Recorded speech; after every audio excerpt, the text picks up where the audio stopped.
พันที่เห็นบ่ทุกคนอยู่บ้านสุกมีแต่ตัวใหญ่มันก็แพงเห่าบ่ได้โรงเรียนแต่ว่ายังบ่เพราะว่าที่เขาสิกินนะแดงค่ะได้เขาเอิ้นนะสิปิงปากโดนปิงปากทันกินข้าวแต่ว่าข้าวหมดก่อนประมาณตอนแรงประมาณ4 โมงปิงปลาเบิ่งปลาแล้วก็ตอนนี้ยังเจ็บคออยู่แต่ว่าสื่อสำนีกะได้อยู่เลยเบิ้งเมียสุดนะคอยบอกว่าถ่ายคลิปกับบ่ได้เงินดอกแต่ว่าคันอยากเข้ากับเขาคันบ่อยากเข้ากับบ่เป็นหยังถ้าว่าเขาบ่อยากเข้ากับคอยกับบ่ได้เงินซ้ำที่ซอล่าเขาน่ะเขาอยากไปเบิ่งที่ซอล่าค่ะซอใหญ่ซอน้อย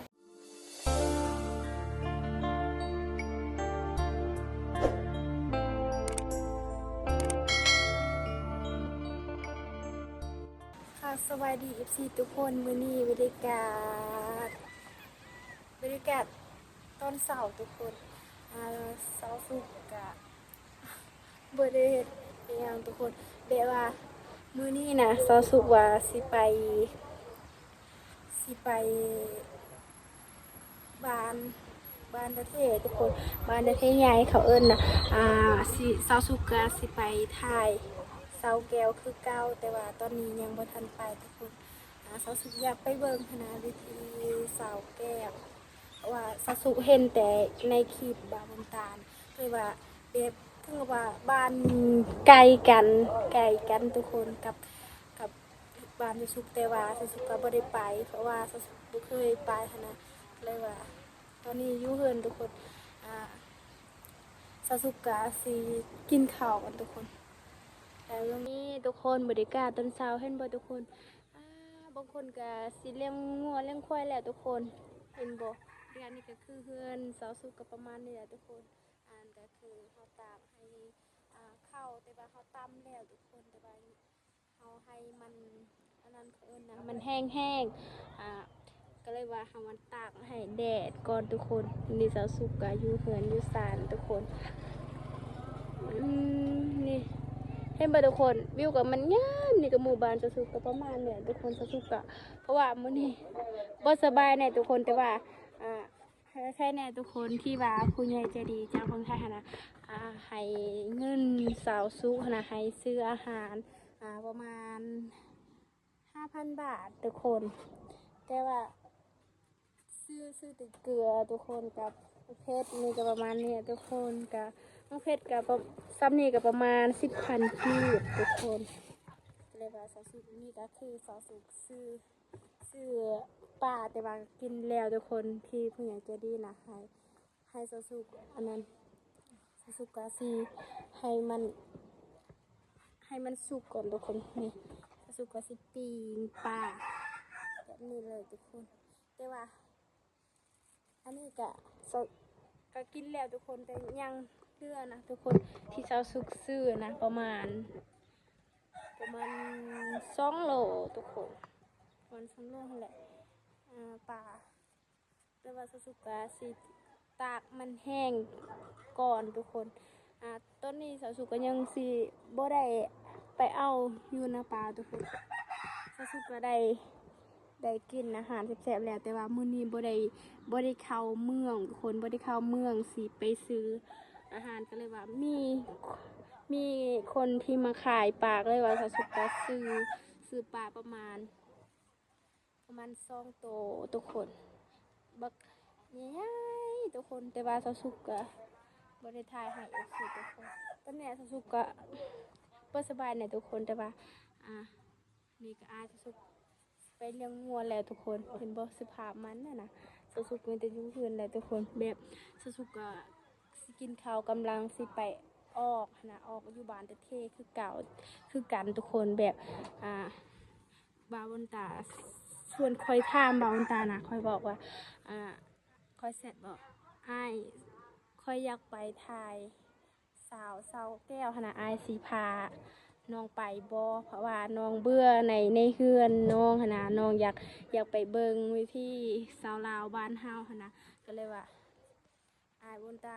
ตาก็บอกว่าโดยบ่เป็นหยังสิพาไปถ้าน้องอยากไป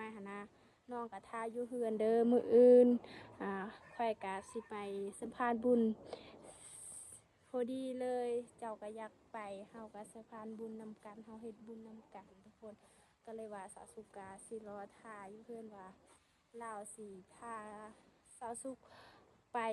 ถ่ายสาวแก้วหรือบ่ทุกคนก็บ่ฮู้คือกันเด้แต่ว่าตอนนี้ยังอยู่เพื่อนได้สาวสุกทุกคนตอนนี้สาวสุกก็ยังบ่ได้ดีขึ้นแต่ว่าสาวสุกอยากไปเบิ่งวิธีสาวลาวนะสาวสุกเพื่อ FC ทุกคนที่ว่าอยากเบิ่งวิธีสาวลาวบ้านเฮาก็เลยว่าสาวสุกก็แบบอยากไปเบิ่งนะเพราะว่าเห็นแต่ในคลิปอ่า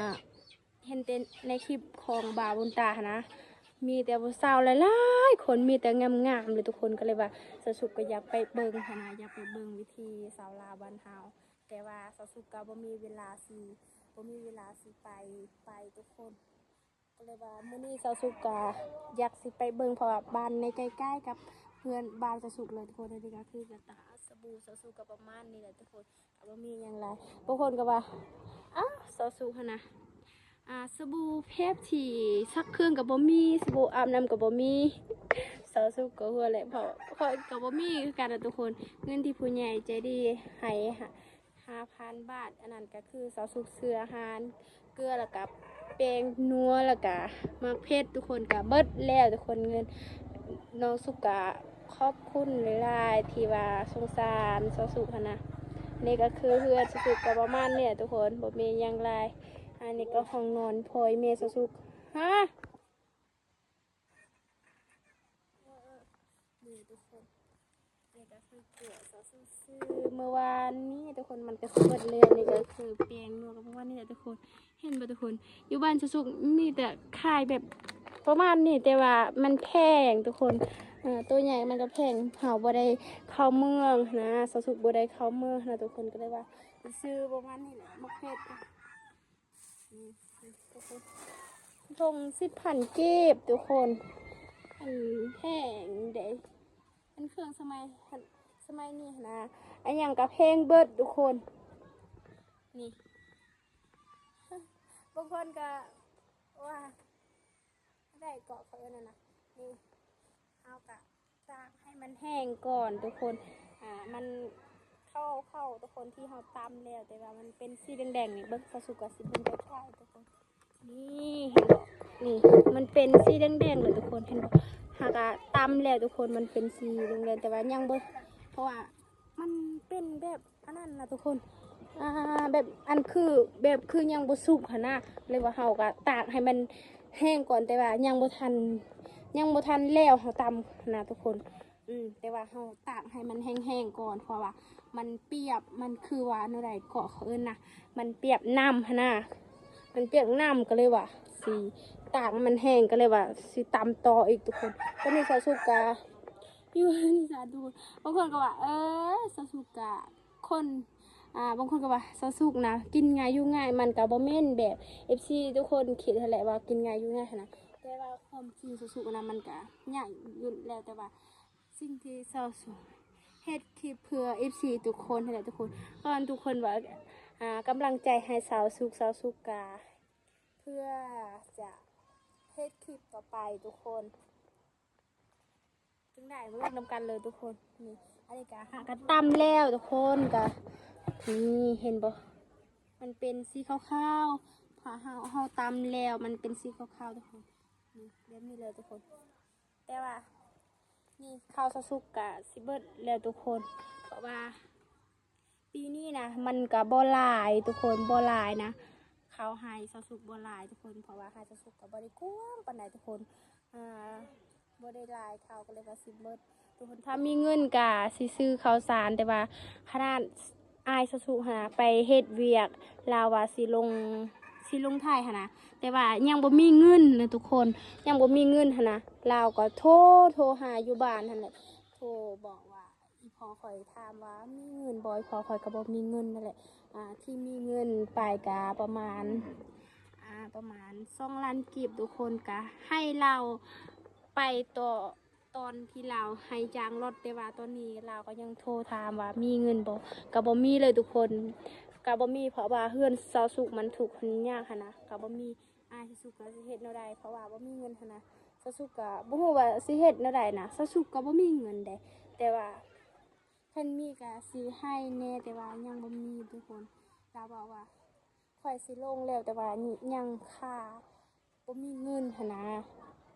เราก็บอกว่าสิเฮ็ดแนวใดดีถ้าบ่มีเงินหันนะหลังจากนั้นก็แบบนี่ก็คือน้ำเตาทุกคนเวลาอากาศร้อนเฮาใส่น้ำกับมันก็เย็นตลอดทุกคนถ้าว่ายามหนาวเฮาบ่อยากกินและน้ำเตาขนาดมันเย็นตลอดขนาดเฮาอยากกินน้ำมันแบบอยากกินน้ำมันอันนั้นนะอุ่นๆนะทุกคนถ้ายามร้อนนะเฮาอยากกินน้ำเย็นตลอดเด้เพราะว่ามันร้อนดีทุกคนแบบมื้อนี้นะแบบสุขก็บ่สบายคือกันทุกคนเด้ออยากเปลี่ยนบริการนะทุกคนมื้อนี้สุขบ่ได้ออกให้ถ้าสุขมื้อนี้สุขบ่ได้ออกให้ทุกคนมื้ออื่นสุขก็สิออกให้หั่นน่ะสิออกให้ไปซื้อหญ้าให้ซอยพ่อแม่สุขเพราะว่า2-3 มื้อแล้วทุกคนสุขก็บ่ได้ออกให้ได้บ่ได้ออกให้บ่ได้ออกซื้อเลยว่าอยากไปออกให้แต่ว่ามื้อนี้สุขก็สิไปถ่ายคลิปสาวอันนั้นสาวยังเพิ่นนะแต่ว่าสาวสุกก็สิไปบ่แม่นว่าสาวสุกก็สิใส่เสื้อแบบนี้เด้อบ่ได้ทุกคนสาวสุกบ่อยากใส่แหละแบบเฮาใส่เสื้อกันแนวล่ะทรงกันยาวน่ะแบบบ่อยาก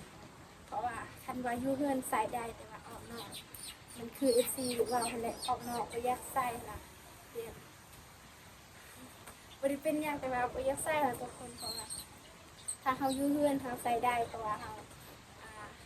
าไปออกแดดเลยถ้าเขาออกแดดมันก็มันดีอีกทุกคนเพราะว่าเขาสูงเวลาออกแดดบริษัทนะมันก็เฮ็ดในตัวเขาสูงมันรู้สึกดีขึ้นทุกคนบางคนก็ว่ามันก็เบื่อคือกันได้แบบสสุกนะไม่ได้ออกไปใส่เลยมีแต่อยู่เพื่อนเท่านั้นแต่ว่าบางคนก็มักอยู่เด้มักเห็นวิธีสสุกก็ดีใจคือกันทุกคนเบิ่งสุกะสิให้ FC ทุกคนว่าข้าวสุกนะยังอยู่บ่สุกก็ยังบ่ทันกินข้าวเช้าตอนนี้นะว่าสิไปร่วมกันเลยทุกคนว่าสิย่างบ่ข้าวว่าทุกคน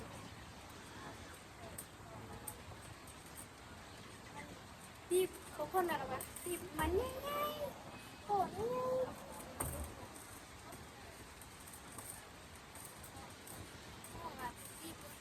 เผื่อจะสุกมีแต่ติบง่ายๆเลยติบเขาทุกคนได้ว่า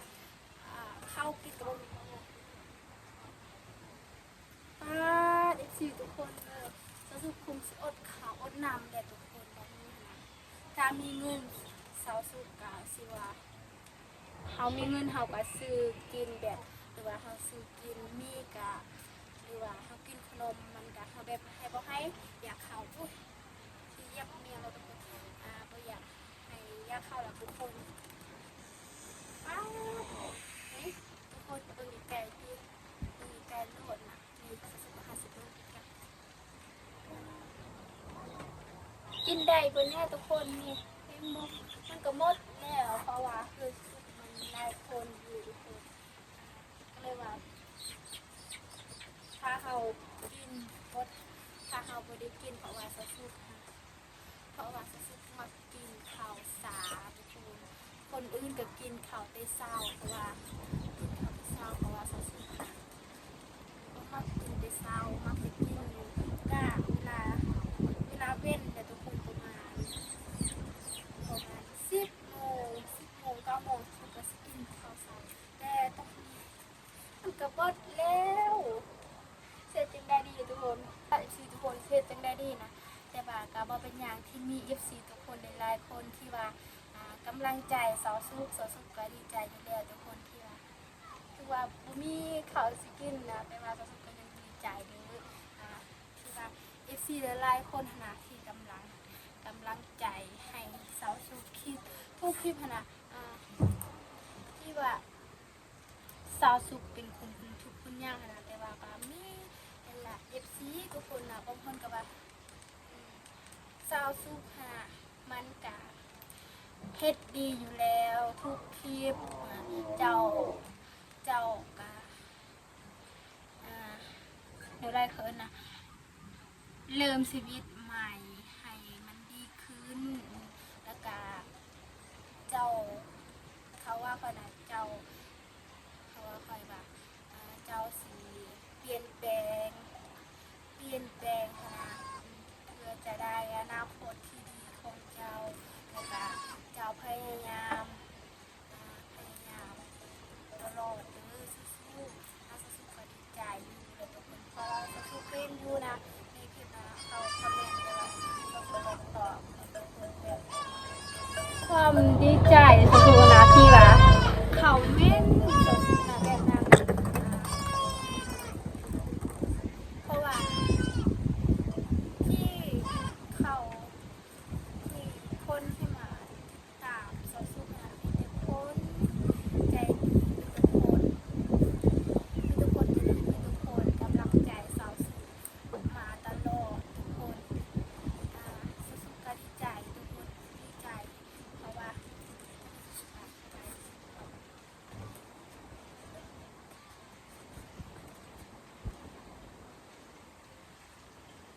่าทุกคนแบบก้อนนี้ก็คือว่าเขาสีดังไฟของดึงเขาหรือว่าเขาสีแดงกินอย่างต่างๆคนแบบเวลาเขาแดงกินนะคะเพราะว่าเวลาเขาสีแดงกินเนี่ยทุกคนตอนนี้สาวสุกาสีน่าได้เขาเอิ้นนะสีปิงปากโดนทุกคน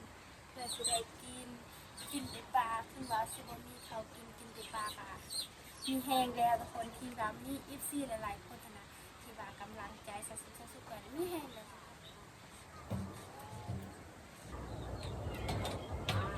ตอนนี้สาวสุกาปิ้งปลาก่อนทุกคนให้มันสุกๆทุกคน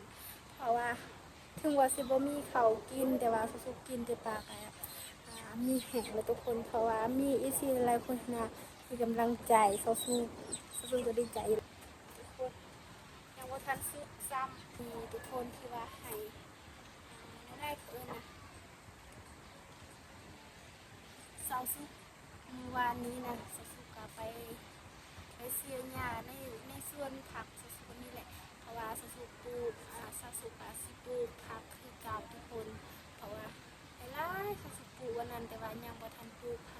ผักที่ว่าสาวสุกอยากปลูกนะผักกาดผักหอมผักบัวนะหลายผักก็เลยว่าสาวสุกก็เสียหญ้าให้เบิดแต่ว่ายังบ่เบิดยังเพราะว่ามีคนมาเอิ้นคอยหามีคนเอิ้นเขาว่าเขาสิถามคอยว่าเขาได้ก่อนเพราะว่าให้ไปส่งเขาไปส่งเขาอยู่เมืองน้องแต่ว่าคอยบอกว่าคอยบ่มีเงินเขาบอกว่าบ่เป็นหยังแต่ว่าก็บ่มีรถบ่มีรถเขาว่าคิดว่าเจ้ามีรถก็ให้เจ้าพาคอยเพราะว่าคอยบ่เป็นขับรถคอยว่าคอยเป็นอยู่ขับรถแต่ว่าบ่มีรถขี่สิก็เลยว่าเขาบอกว่าบ่เป็นหยังแหละมื้อใดมีก็คอยไปอีกคอยว่าถ้าเป็นนั่นก็คอยกำลังจะเสียอยู่ตอนนี้นะทุกคนยังบ่ทันกินข้าวแต่ว่าข้าวหมดก่อนแต่ว่าคันว่าสิกินแต่เอาถึงสิ1ข้าวก่อนแต่ว่าตอนนี้ยังบ่ทันบ่ายนะทุกคนแต่ว่าเขา1ข้าวแบบประมาณตอนแดงประมาณ4 โมงเลยเขา1ข้าวประมาณ3 โมง4 โมงเลยแต่ตอนนี้เขาแบบเขานึ่งข้าวแต่เช้าแล้วเขาก็บ่ได้นึ่งเขาฮักมาเข่าทุกคนตรงที่มีแบบก็นี่นะสสุกกินปลาเป็นเบิ่งปลาเลยตอนนี้ยังเจ็บคออยู่เลยทุกคนทุกคนคือสิเห็นได้คลิปก็อันนี้นะที่ว่าเจ็บคอทุกคนจนว่ายังบ่ออกเลยแบบไม่เลยสุกจนแบบคนเห็นบอกสุกปิงปลาบนตัวนี้แหละยังว่าทันสุกนะก็เลยว่ายังว่าทันสุกก็เลยว่าสุกกับสิปิงปลาต่อคนถ้าปลาที่ว่าเงินที่ผู้ใหญ่จะดีขนาดฝากให้สุกก็เลยว่าสุกกับซื้อปลา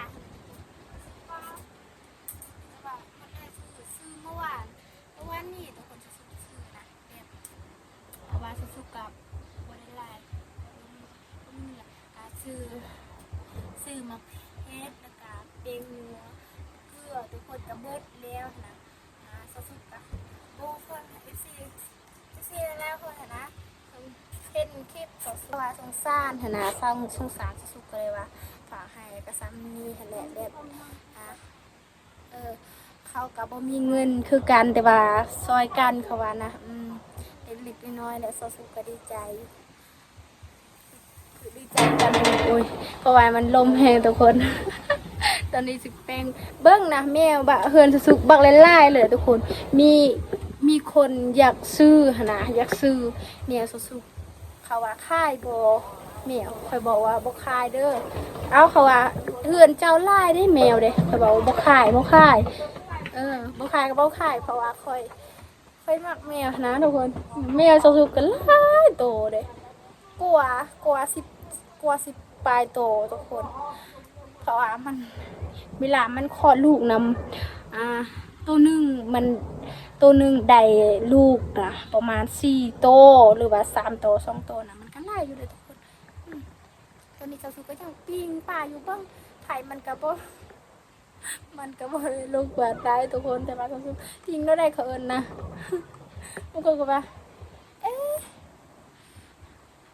เจ้าซื้อปลาสำลีคันว่ามีเงินก็ซื้อไล่ตีกินนะ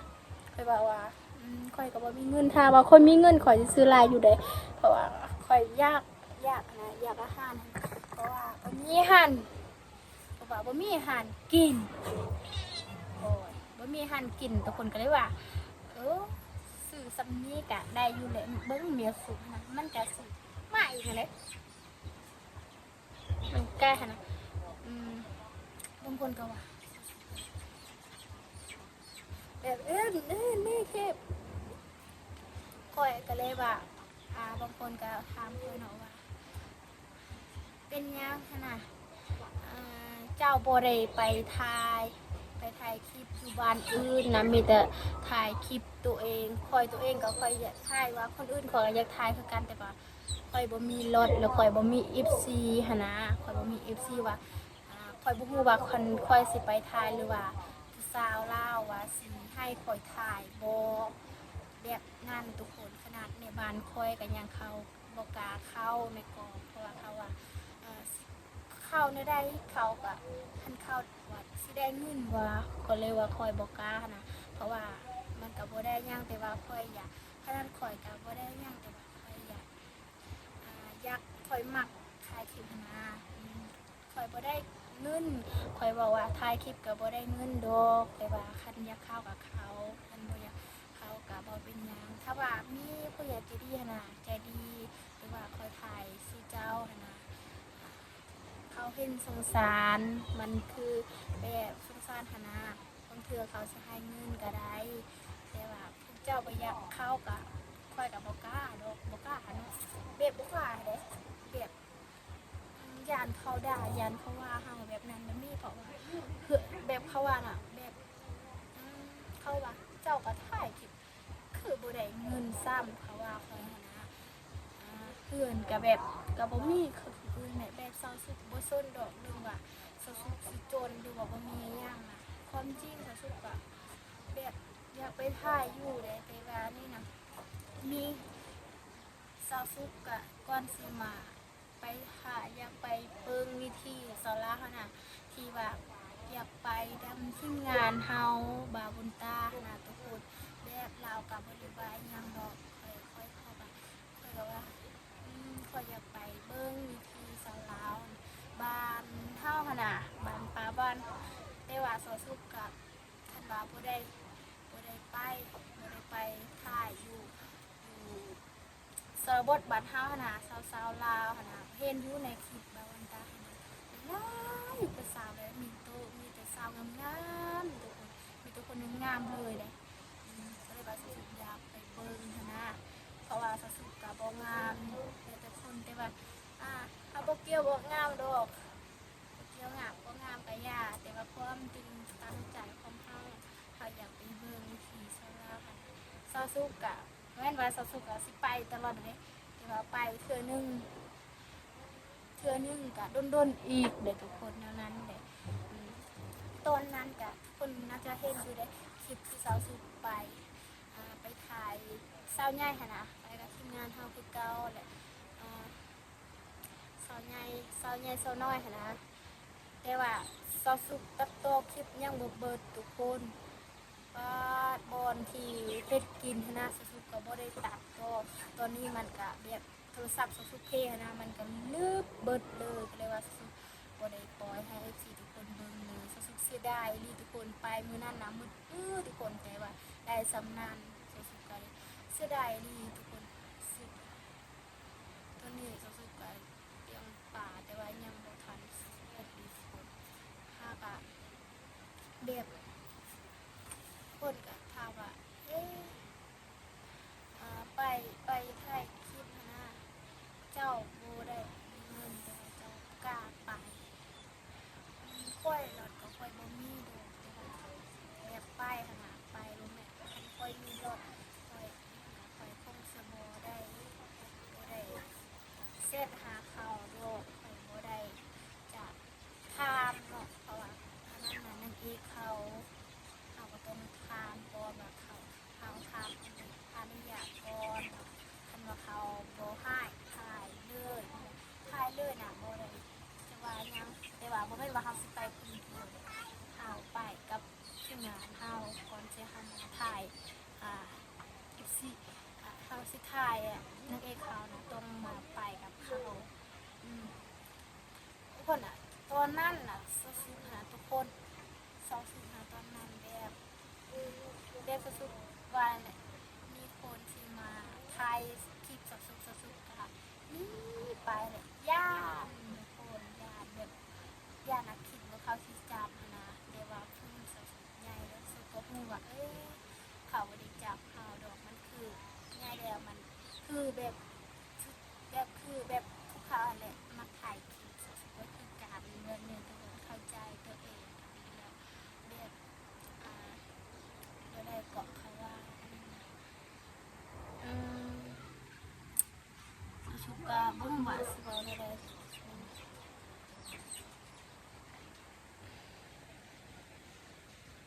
ต้องเลยทุกคนบาสบอลอะไรมันก็บ่ออกขนาดก็บ่ออกทุกคนแบบตอนนี้มันอากาศร้อนแฮทุกคนแดดเลยทุกคนสุกจนบุกล้าออกนอกเลยเด้ถ้าว่าออกนอกเขาใส่เสื้อกันหยางทรงกันหยางมันกะออกได้อยู่แหละแต่นี่นะสุกกะแบบอยู่เฮือนนะแบบถ้าว่าสิออกอยู่นอนนะออกอยู่นอนนะสุกก็บ่ได้ใส่ดอกเสื้อแบบนี้นะสุกบ่กล้าใส่ทุกคนก็เลยว่าตอนนี้นะก็ยังมีสิกินข้าวทุกคนแต่ว่ากินที่บ้านกินแบบอาหารแบบกินแต่อาหารทะเลวันนี้ก็คือห้องนอนสุดๆเองทุกคนก็ประมาณนี้เลยทุกคนบ่มีอย่างไรโดนแหละแบบบุคคลน่ะแบบถ้าว่าเนี่ยสุดๆนะมีแต่ใส่เสื้อเก่าๆแล้วก็ทรงเก่าๆสุดๆก็บ่มีเงินซื้อถ้าว่าสุดๆว่ามีเงินขนาดสุดๆก็อยากได้เสื้องามๆคือกันโอ้โหสาวๆเวลากันนอนนะมันจะแค่ได้เวลาด้านหน้านะสู้ๆนะเขาอยากเห็นอีกสี่หลายคนนะบางคนก็อยากเห็นสุกลาปลาแหละทุกคนคันนำมันแห้งสุกลาปลาได้แต่ว่ามันนำกับสีลุ่งเลี้ยวทุกคนถ้าว่าลาได้สุกกับศิลาหายอีกสี่ทุกคนหรือทุกคนก็อยากเห็นสุกอาบน้ำทุกคนมือแรกสุกกับสีไล่สนหายอีกสี่ทุกคนน่ะสุกกับว่าตัวเราหนักกับสีไล่สนแต่ว่าแบบสุกกับบ่ได้อาบน้ำพนักอาบแต่ว่าน้ำอาบประมาณ6 โมง 5 โมงมันก็ได้สดหายสิทุกคนบ่ได้เพราะว่าสัญญาณมันซ่าทุกคนสัญญาณบ่ได้แห้งขนาดแบบว่า